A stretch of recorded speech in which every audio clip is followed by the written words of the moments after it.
Okay folks, so here's our Skoolie tour of the Chupacabra bus.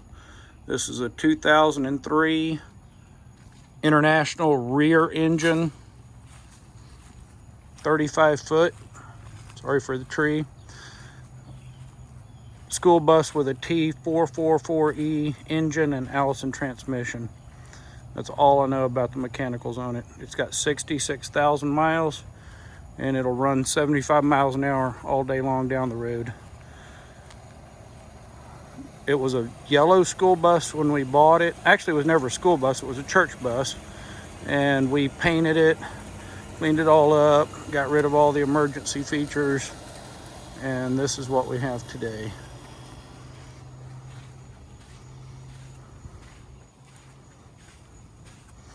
We were fortunate that this bus has underbody storage. They are a little bent up, but we got them where they lock, and we've got tools and the things you need for your water system, sewer pipe, that kind of thing.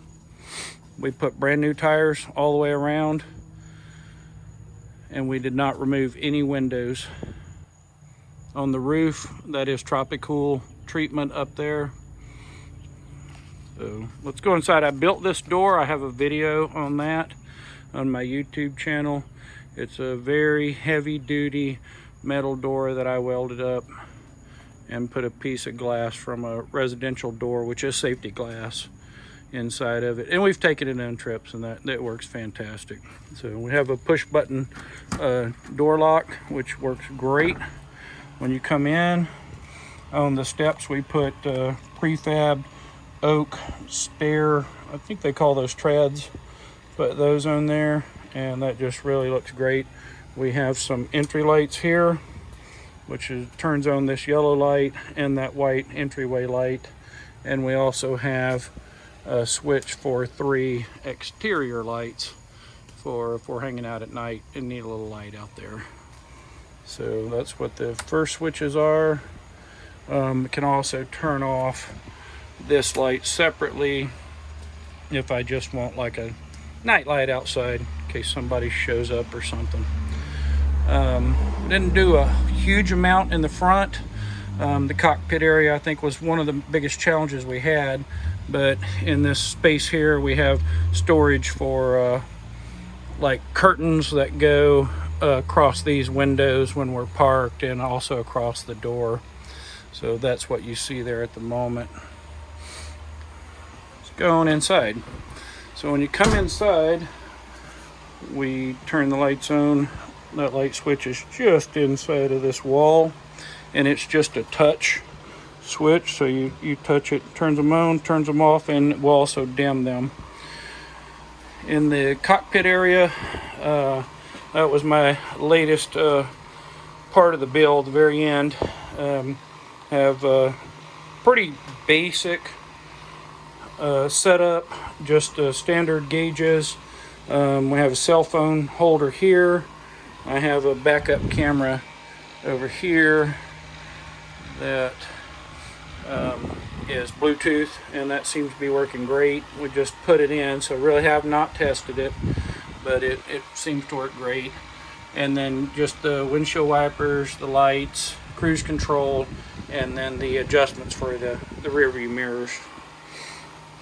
Above that, in the bulkhead, we just put some storage areas up here.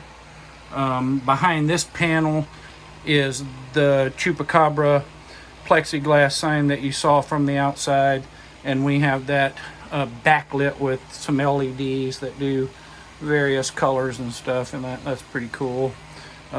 This sign here was what was in that same space, and we salvaged it because it's definitely part of the bus and part of its history, and it fit right above the door just perfectly. So that's what you look like when you come in the very entryway. All of the ceiling is the same. The bus was gutted when we got it, and we put this is like a masonite, I would call it paneling, that we put up here, put some furring strips across, and then put this up. And these are all LED recessed or puck lights or whatever they call them. They're just 12-volt lights. and so not using very much energy with those at all. Behind the driver's seat we have a small like bar that folds down, and it's just got some like quick release shelf brackets, and there's just 2 of them, and it will fold down. And this is just a prefabbed one of those glued together shelving boards from Lowe's. Above that we have the television. You know, nothing really to say about that. It's on one of those hinge things where you can move it around, but realistically it's probably going to stay right there. We don't watch a lot of television, and it's directly across from the couch, so that's what we would want it there anyway. Probably never move it around. Underneath there, this is just a small storage area. On these buses you have a fender well that sticks up through the floor, and this was just an effort to cover that up and then, you know, salvage some storage there. There's just 2 of us, so we don't need a lot of you know, room to build bunk beds and such like a lot of people that build these. This bed slash couch is just I think they call it maybe a futon. It's from like Sam's Club or Wayfair. And what I did is I just mounted it on some, I cut the back legs off of it and mounted some drawer slides, so you can just pull it out. And it's actually great the way it works, because you can just slide it out and fold the back down. You don't have to move a bunch of stuff around. Just literally slide out, fold down, and you got a bed. So that's what we went with for when our grandkids are staying in here, which they will be soon. So that was a quick and easy way to do that. Makes a great couch, prefabbed, ready to go. Just had to modify it a little bit. Over here, let's get into the kitchen. Let's turn on the light.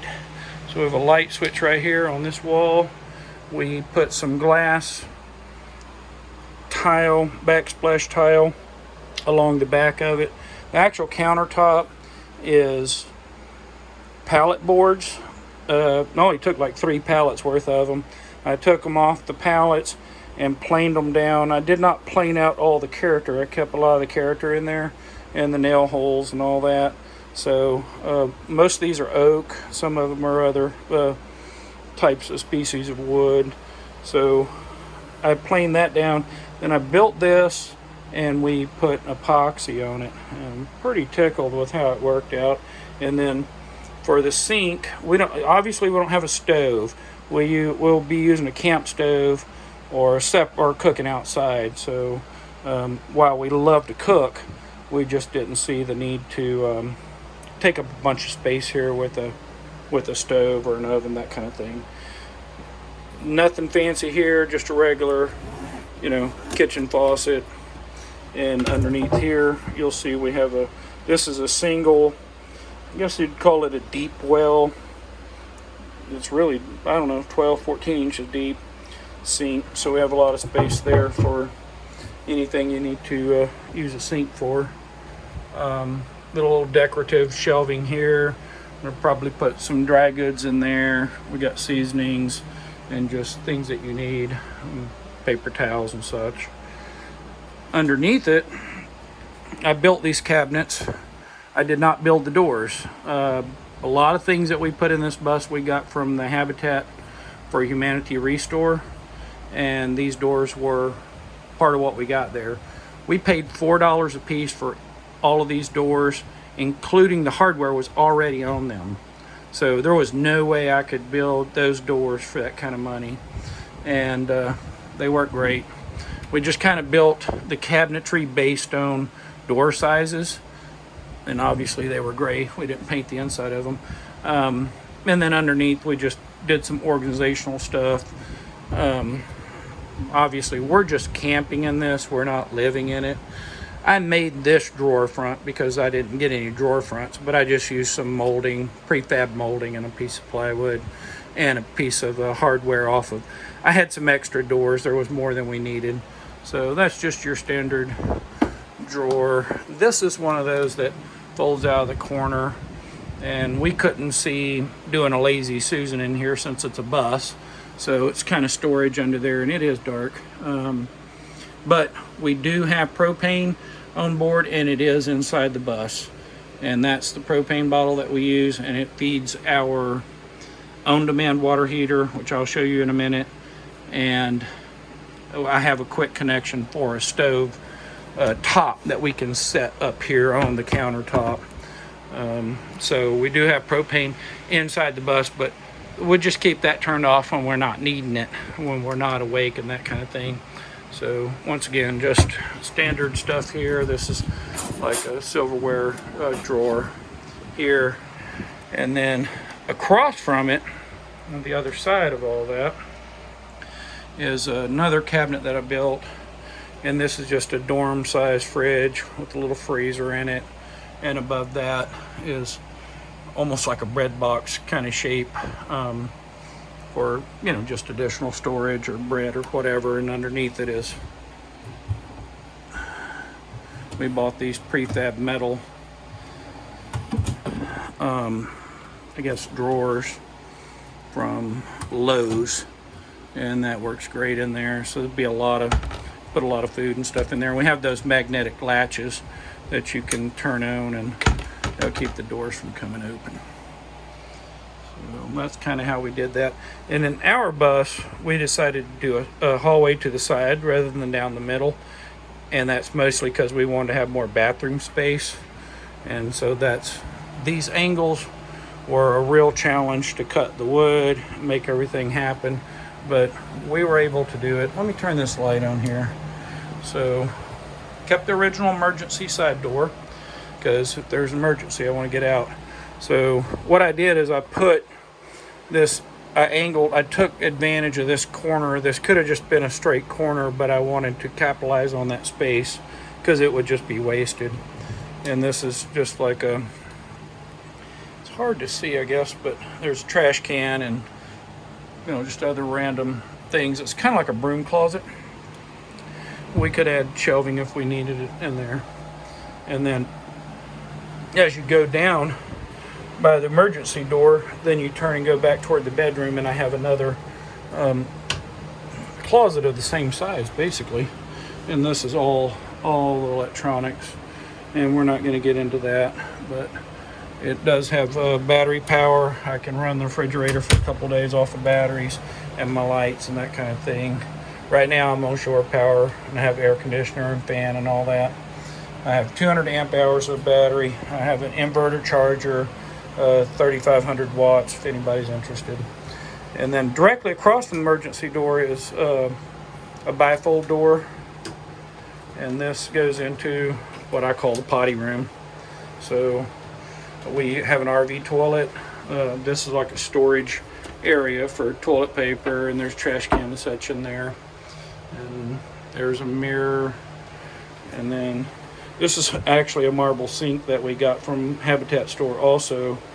I think we paid $20. It had never been used. And we have all of our water, it runs off a 12-volt water pump. This is a piece of granite that I just found on the side of the road and cut to fit for here. This is another one of those doors that we bought, and that's just a typical vanity. Got a little bit of shape to it, but just a vanity that I built. So that's the potty room. If I can figure out how to shut the door here. Okay, moving right along, we're going on down the hallway, and we're coming to two switches here. This is for my 12-volt water pump. This one's for the shower, which is pretty unique. What I did is I took a square stock trough or a water trough and put that in, and then put corrugated metal inside and around it. It's kind of hard to film these things because it is a small space, but I used black iron pipe and just valves for my hydrant type setup. We put some rock type tile in the bottom of it, and it has its own light. And I'm 6 foot, and I can stand up inside this even though it's on the curvature of the bus.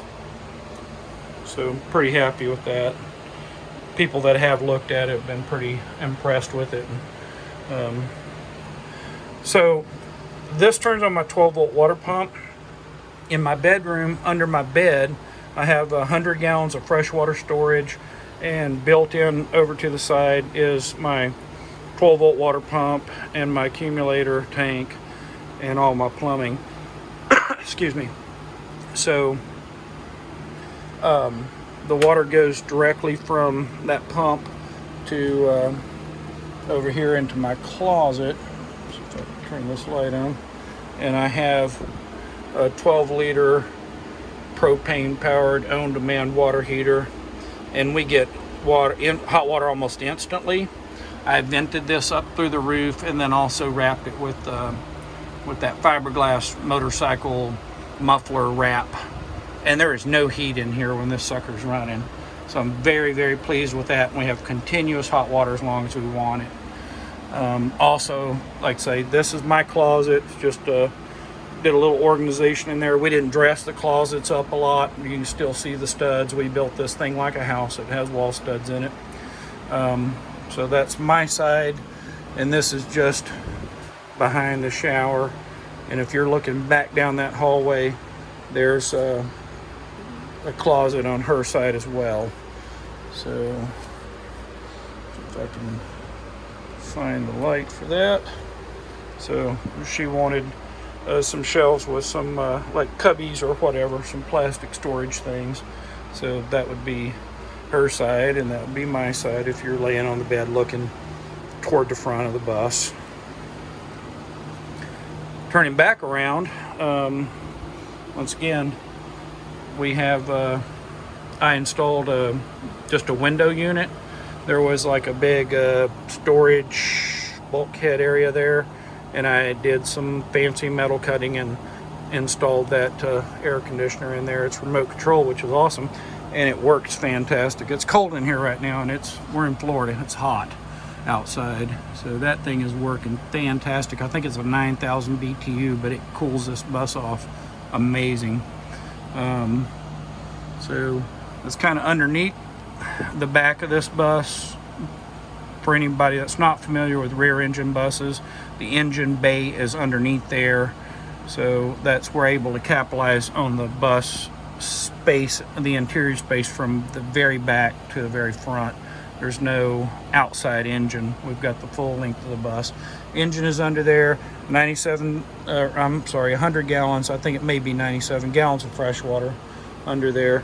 And then what I did is I installed 2 gray water or black water tanks on the outside, and we'll go look at those real quick.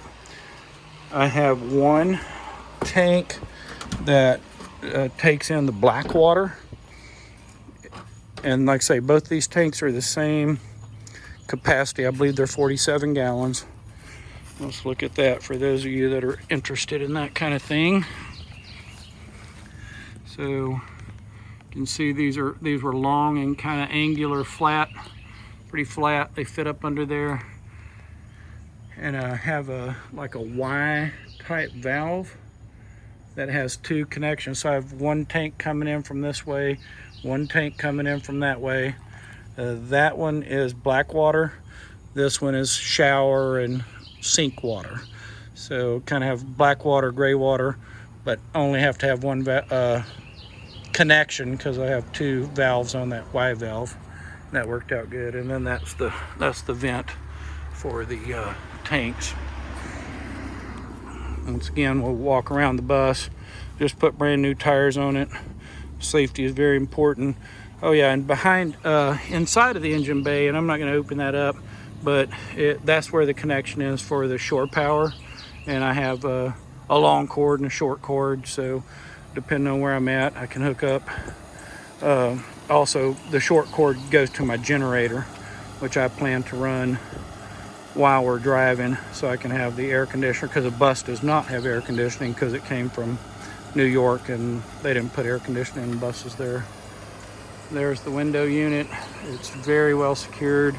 I took all the hazard lights or the flashing lights off and bought those light delete from the Skoolie net, and those just screwed right on there. Awesome. So that's kind of general tour of our bus. This, I know it's on the incorrect side, but this is my freshwater fill for my tank and the water connection for city water. So I'll put it on this side because all my plumbing was on this side for the water tank and such anyway. So hope you enjoyed my video. Once again, our bus is called Chupacabra, and we hope to see you down the road. Thank you for watching.